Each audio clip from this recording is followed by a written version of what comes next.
Hi, everyone. My name is Eric Warncke, and I am the Director of SEO at Omniscient, one of the leading law practice digital marketing firms in the country. And I just want to thank everyone for joining me today for this webinar. So SEO for attorneys in 2023, best practices for improving your site's ranking in the new year. So obviously, we deal with quite a lot of law firms. My name is Eric here, and I'm the director of SEO at Omniscient. So for the last 15 plus years, I've been building websites and then optimizing them with a specialty in law firm websites. And so this time I manage approximately 100 different law firms, and I'm based out of Raleigh.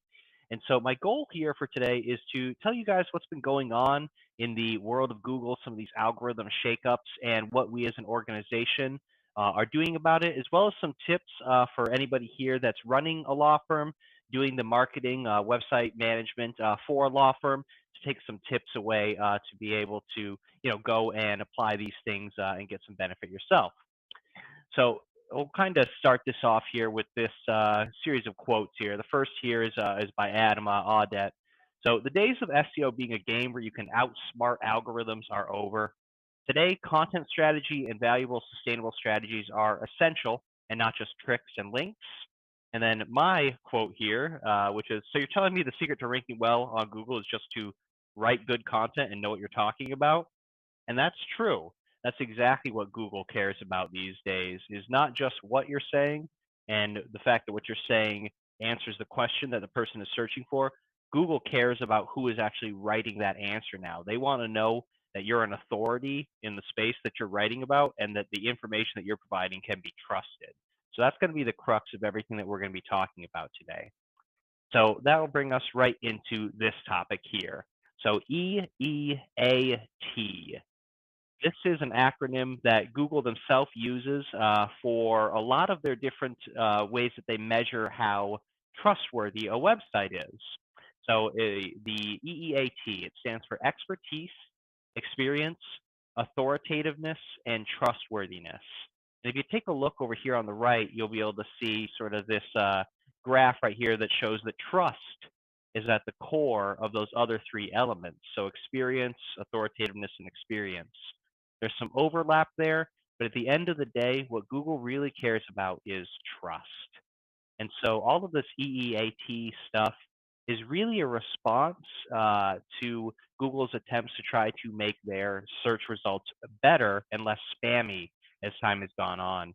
So over the last 10 years, Google themselves have said that there's been a huge increase in the amount of spam that appears in Google search results. And so it's a big struggle for Google to be able to serve up content and information that you can trust, that you know is reliable and isn't going to mislead you.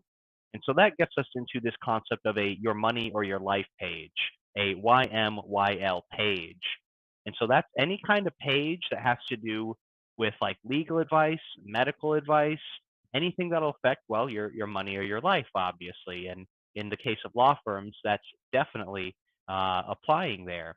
And so for situations like this, not only are the Google robots going out there and looking at these law firms and determining algorithmically how trustworthy a website is, there's actually a team of human beings that Google pays to go to your website and judge how trustworthy your website is with their eyeballs and their own experience. And they have this thing called the Search Rater Guidelines that they go on to be able to give these people information to be able to determine where a site should rank for different keywords. So all the information that I'm providing in here comes straight from that search ranking guidelines document. So let's go into the next slide and actually start talking about how we determine what the EEAT factor is for different websites, how trustworthy something is. So we'll go through these best practices, and this is a lot of information that I'm just going to cram at you guys all at once right here off the right off the bat. So for each piece of content on your website, especially new blogs, you should assign an author to the content, and that author should be someone that knows what they're talking about. So a lot of times, blogs will sort of be ghost written. It'll be written by somebody in the firm or somebody at a marketing agency, right? but it's actually much more effective nowadays to have either an attorney or some expert at your firm to review the content that's written, or have them write it themselves so that they can be attributed as the author there. So Google wants to know that the person who's writing the information on your website knows what they're talking about, and they want you to tell them who wrote it on the page too. That brings us to the next bullet point, which is filling out biographies and attorney biographies to 100%. So that means you go to the about page of a website and you want to learn more about the attorneys. It's going to tell you where they went to school, their whole CV, their contact information, awards, memberships, all the stuff that you would want to know about an attorney or some expert in their field to know that they really are an expert in their field. So that's very important to the Google robots to have that information readily available, not just for humans, but for the bots. Third tip is just in general to go out there and create more content, not only on your website, but also on things like YouTube, LinkedIn, doing guest blogging. The more places that you can get your name out there, the more Google is going to associate the name of that author with the topic that they're writing, and the higher the EEAT factor is. So think beyond just your website and think about the entire internet. Where can you inject your voice in there so that Google can consider you more of an expert on the subject matter? Next thing is have an opinion. And this I think is really, really important. It's very easy to go out there and just rewrite a Wikipedia article, right, and tell people what the facts are, very Perry Mason style. It's not so easy to be able to say, well, here's what the facts are, and here's what you should do with that. My experience and my expertise, as a lawyer or whatever type of client that you're writing for, whatever type of website that you run, right? Being able to give your opinion in that and tell people what to make of the information and not just what the information is itself is a factor as well. So develop your own voice, have an opinion, go beyond just stating what the facts are. Tell people what the meaning of those facts are and what the implication of those facts are too. Next is demonstrate value. So every single search term, that happens inside Google, there's a reason that people are searching for them. There's an intent behind that search, right? And so let's say, it's best, personal injury lawyer near me or something like that.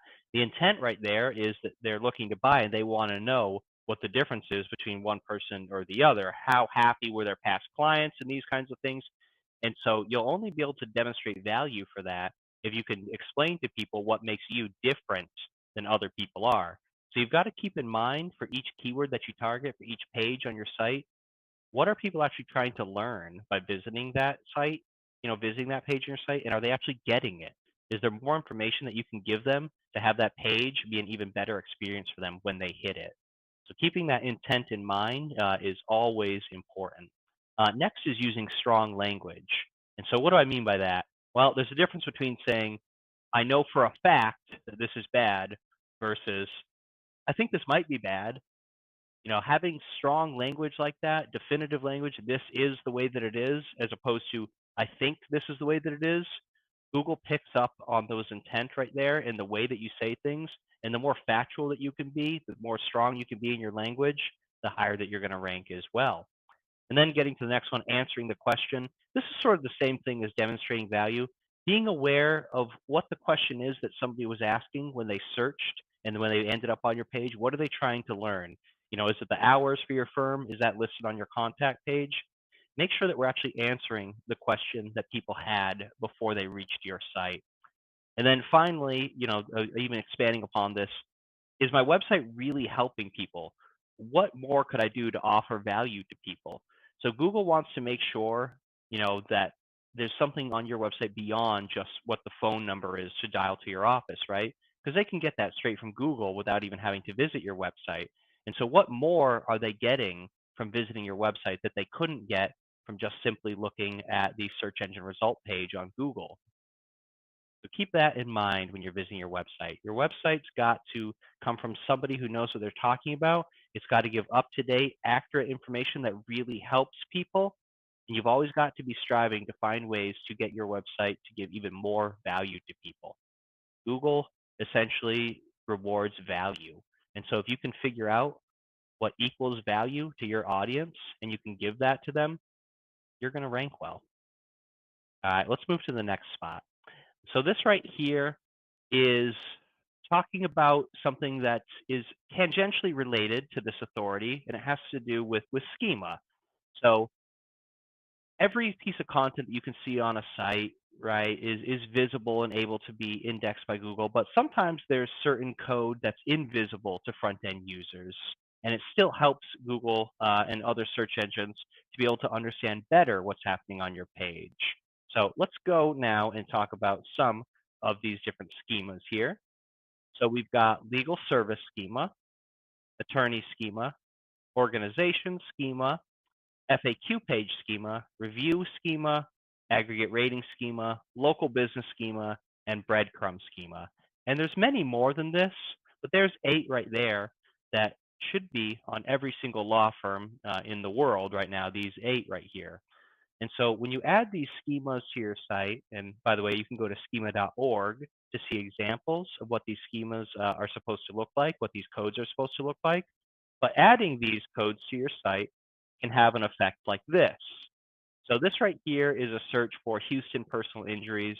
And this first screenshot right here is a result that I picked at random that's just generic. There's no enhancements to it. There's no schema to it. It's just out of the box how things look on Google. Well, here's a different website that has some of those optional schemas added there. And you can see that Google has pulled some additional features for this search engine result here. Well, we have this image right here on the right of the outside of their building. And we have these site links here at the bottom that can take you directly to some pages on the site that Google considers to be important, shortcuts that people can get to quicker. And so these 2 enhancements right here came as a result of adding some schemas to the site. And the difference here is that, well, if somebody's looking at this result right here without the image, and then your result with the image, this catches the eye more, and people are a lot more likely to click on the result that has the image on it. And there's other types of features that you can get as well that come from these schemas, including the ability to have a star rating underneath it. So you could say something like, this business is rated 4.9 out of 5 based off of 100 reviews.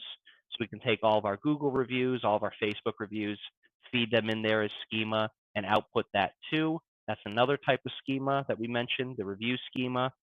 So all of these schemas that I mentioned here, right here, are great things that you can add to the site that are optional, but it really makes a difference in having your result stick out and compare, represent itself better compared to your competitors on the search engine result page. So schema is a really awesome thing to do, and it's just plug and play. You copy and paste the template, you change it with your information, and you're good to go. Now, let's go now here and talk about how can you know where you are right now and where you can then implement some of these strategies to be able to go further and grow your traffic? Well, I'll give you just a little bit of advice on that. There's a free tool which is called Screaming Frog, and it's free for up to 500 pages on your website. And so if you have more than 500 pages on your website, you might need a tool that's beyond Screaming Frog or to pay for the premium version of Screaming Frog. But if you have less than 500 pages on your site, it's a great tool. You can run your website through this Screaming Frog tool, and what it will do is spit out problems that there might be on your website. Problems like you're missing a page title, or you're missing an H1 tag, a meta description, the keywords that you're targeting aren't right. There's a lot of great things that Screaming Frog can tell you. So that's a great tool to download and to use to be able to get sort of an understanding of where your website is right now. Next, you want to be able to determine what keyword each page is supposed to rank for. So you don't want 20 pages on your website all trying to rank for the same keyword. Maybe an example is like personal injury. If your firm did that kind of thing, you'd want to have just one page targeting personal injury, and then some other pages that might want to have variations of that, like maybe a specific city, for example. Now, after you do that, what you should do is see what websites are already ranking at the top of Google for the keywords that you want to rank for, and then compare your website to those pages that are currently at the top of Google right there. So that will give you a good sense of what Google thinks already is valuable for your keywords. And then you can take that information to know, well, I've got to add, this paragraph right here that was talked about on the page that's ranking number one that I don't.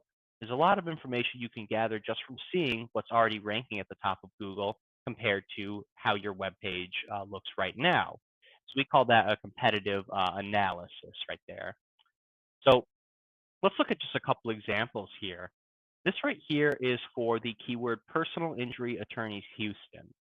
So the site that ranks number one on Google for that keyword is this attorney website. It's called Smith and Hassler Attorneys at Law.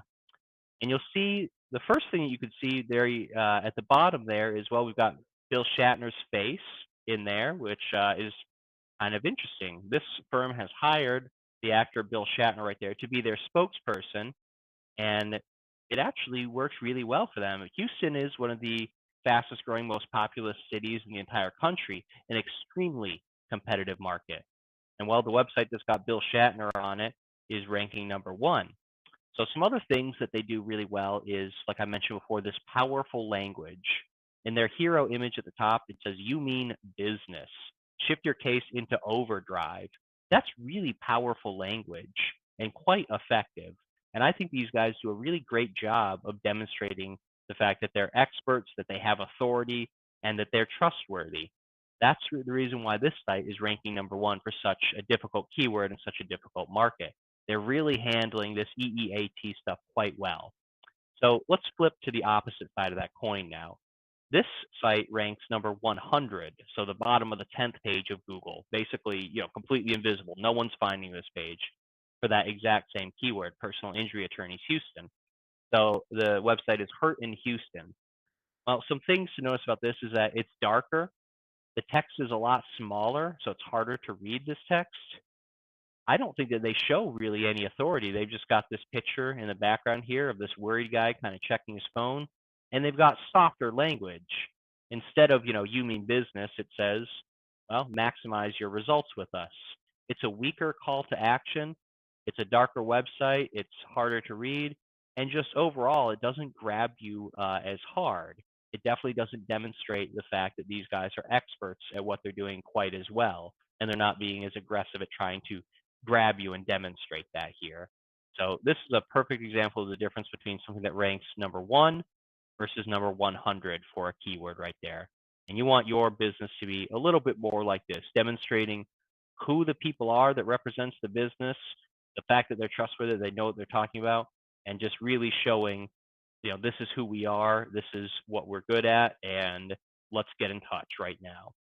So let's talk about a couple other things. Other things that you can do that Google cares about is prioritizing accessibility. So, Google really cares a lot about making the internet a great experience for everybody, whether you're blind, or you maybe don't have arms, you've got to use some sort of tracking software to be able to move your mouse around. Google really wants to make sure that you have your website set up to be able to serve all those different types of disabilities.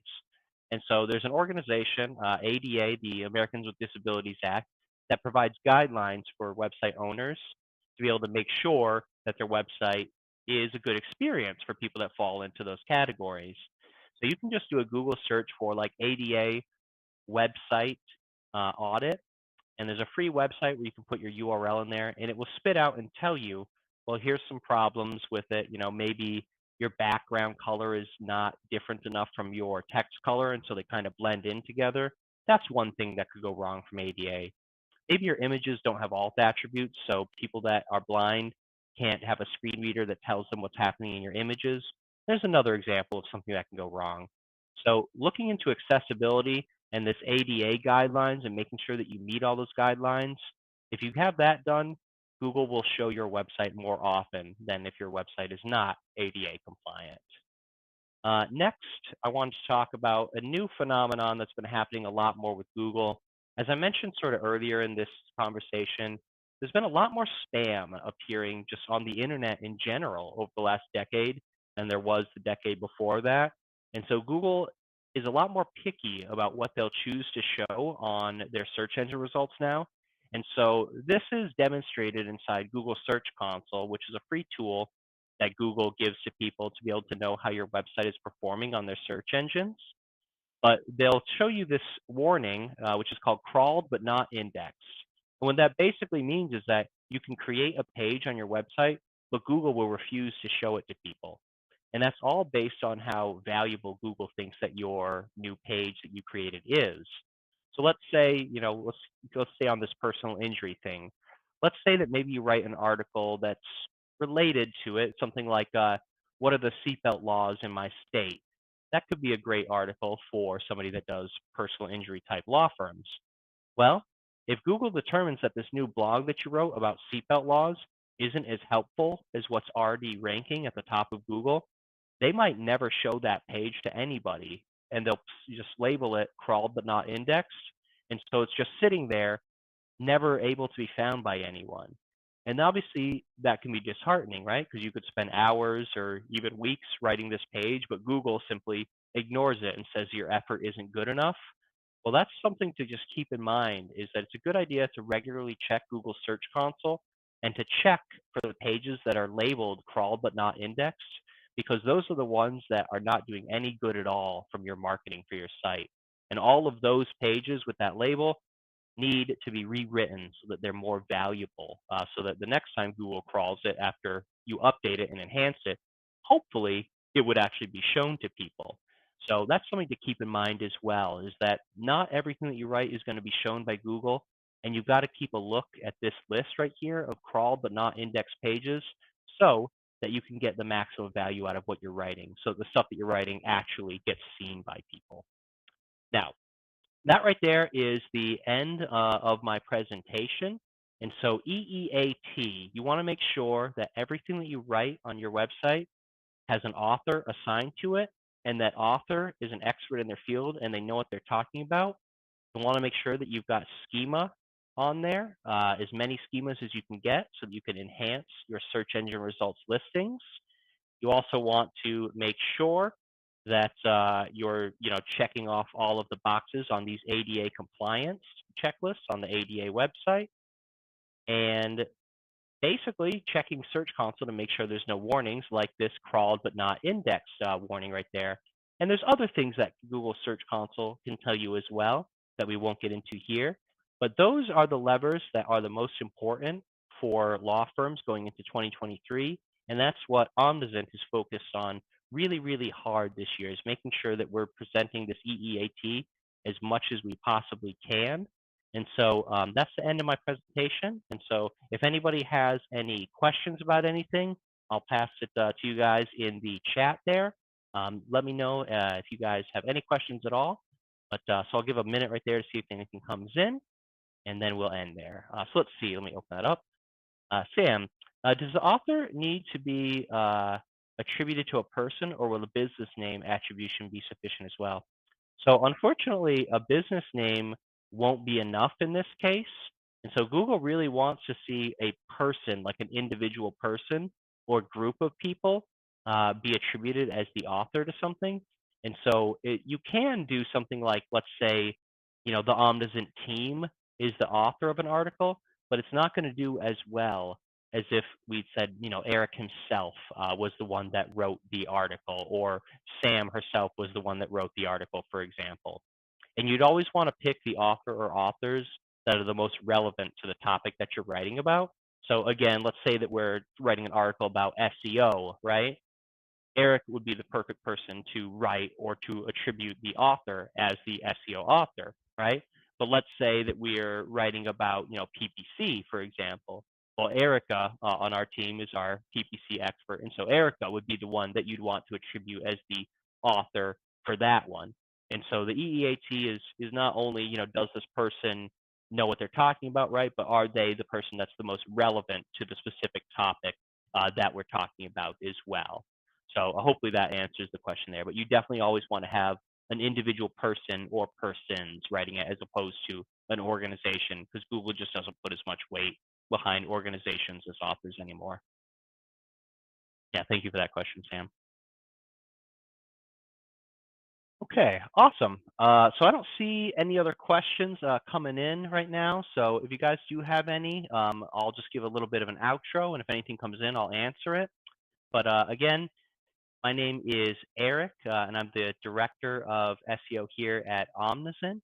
And we specialize in law firms and being able to help any of our clients to rank well, not only from an SEO perspective, which is what I've been talking about, but also from a PPC's perspective or a website development perspective. And so Omniscient deals with all that from the creation of the website all the way through to the marketing, organic, and the paid marketing, as well as social media promotion. So we're a full service agency that can do anything that a client needs to be able to drum up business from online and digital marketing services. So I really appreciate everybody's time today and getting a chance just to kind of geek out with me here about this EEAT. It's really, really, really important, and focusing on that authority will definitely make the difference between a successful 2023 and sort of a mediocre one. So keep that in mind and have that authority and that expertise as your North Star with everything that you do from a marketing perspective in 2023. And that's it for me. So I'll stop my screen share. I just wanted to say thank you to everybody for joining me today and watching this. I had a lot of fun, and we will see you guys at the next webinar. Thank you so much, everybody. I really appreciate you all joining me.